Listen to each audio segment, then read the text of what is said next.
অমর একুশে বইমেলার 10ম দিন আজ। সাপ্তাহিক ছুটির দিন হওয়ায় সকাল 11টা থেকে ছিল শিশু প্রহর, দুপুর 3টা থেকে সর্বসাধারণের জন্য শুরু হয়েছে বইমেলা। বইমেলার আরো খবর জানাতে সোহরাওয়ার্দী উদ্যানে আছেন সহকর্মী পার্থ সঞ্জয়, যুক্ত হচ্ছে তার সঙ্গে।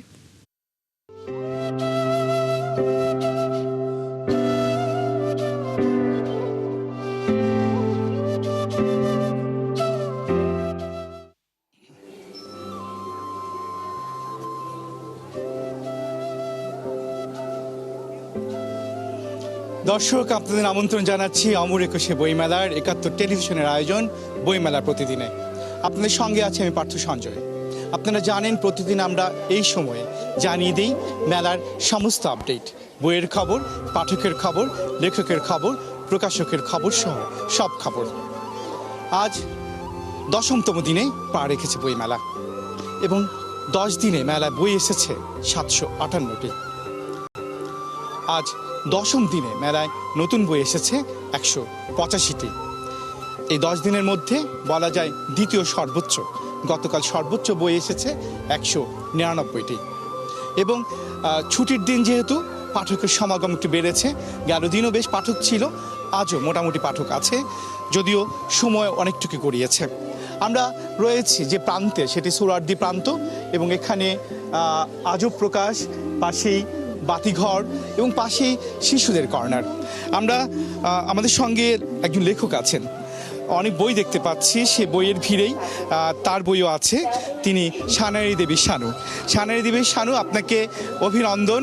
প্রতি বছর আমরা হাজির হই বইমেলায় এবং আপনার অন্তত একটি নতুন বই পাই। হ্যাঁ, বইমেলা মানেই হচ্ছে আমার কাছে সবসময় প্রাণের মেলা, এবং লেখক হিসেবে যেদিন থেকে আসলে যাত্রা শুরু করেছি প্রতি বছর বইমেলার জন্য অপেক্ষায় থাকি, কবে আসলে বইমেলায় পাঠক হিসেবে যাব এবং আমার লেখনী আমি আমার পাঠকদের কাছে উপহার দেব। তো প্রতি বছর আসলে বইমেলার জন্য লেখক হিসেবে যে প্রতীক্ষাটা, সেটা অন্যরকম একটা অনুভূতি। এবার কি এলো? এবার এসেছে মেইতেই পুরাণ, বইটির নাম। মেইতেই পুরাণ, এবং পরের লেখাটুকু মণিপুরি বর্ণমালায় মেইতেই পুরাণ লেখা, নিচে লেখা সানারী দেবী শানু, অভিনয় শিল্পী। এবং আগেই বলেছি প্রায় বোধহয় বছর 10 হলো বই লেখালেখি। 2017 থেকে আমার যাত্রা শুরু, কবিতা দিয়ে আমার যাত্রা শুরু, কিন্তু পরবর্তীতে আমি নিজেকে লেখক হিসেবে আসলে আবিষ্কারের জায়গায় আমি প্রতিনিয়ত আমি এক্সপেরিমেন্ট করে যাচ্ছি।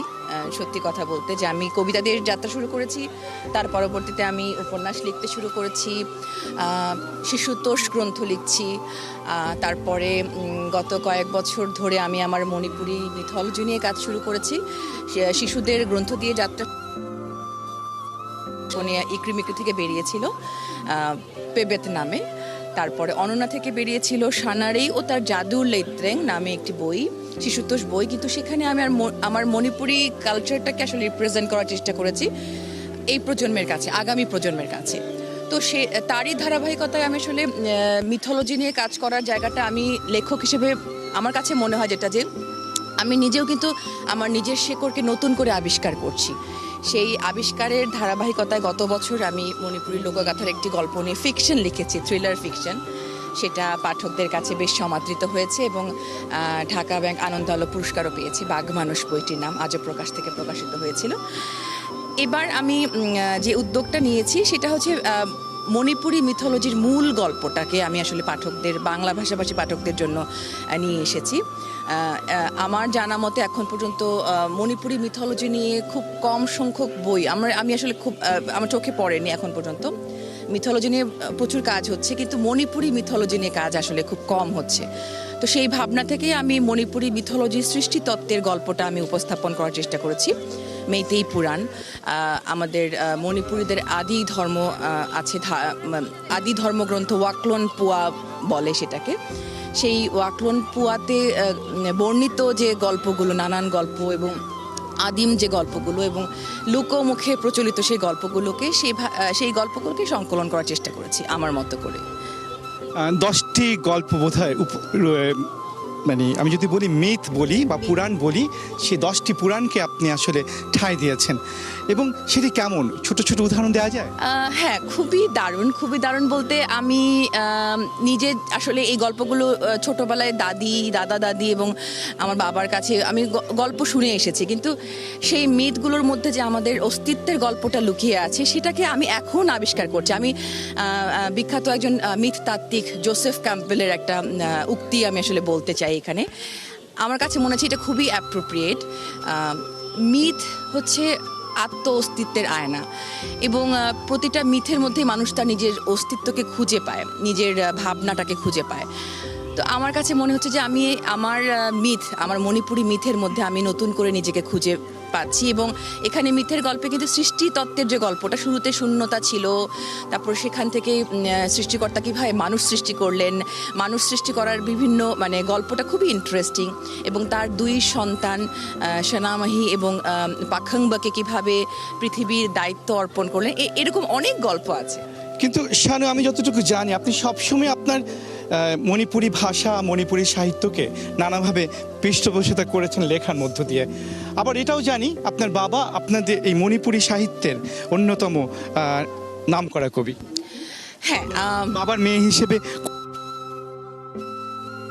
মেয়ে হিসেবে আমি লেখালেখির জগতে এসেছি, এটা অবশ্যই বাবার নাম কবি একেশে রাম, এবং আমি যেহেতু সাহিত্যের পরিবেশেই বেড়ে উঠেছি, আমি অবশ্য শুরুতে কখনো ভাবিনি যে আমি বাবার পদাঙ্ক অনুসরণ করব। আমি একজন শিল্পী হতে চেয়েছিলাম, কিন্তু এখন যখন আমি আসলে বাবার মতো করে লেখার চেষ্টা করছি, এবং আমার মণিপুরি আমার সংস্কৃতি, কৃষ্টি সব কিছুকে আমি ধারণ করার চেষ্টা করছি, আমার ভীষণ গর্ববোধ হয়, এবং আমি আমার এই বইটি আমার মণিপুরি সম্প্রদায়ের সবাইকে উৎসর্গ করেছি। কত সুন্দর করে নিজের সম্প্রদায়, নিজের সৃষ্টি কথা সব কিছুকে নিয়ে হাজির হন একজন ছানারে দিবে শানু। আমরা এরকম শানুদের সঙ্গে কথা বলতে চাই, প্রতিদিন হাজির হতে চাই, জানিয়ে দিতে চাই মেলার সমস্ত খবর, এবং দর্শককেও আমাদের সাথে রাখতে চাই। আজকের মতো বিদায় নিচ্ছি।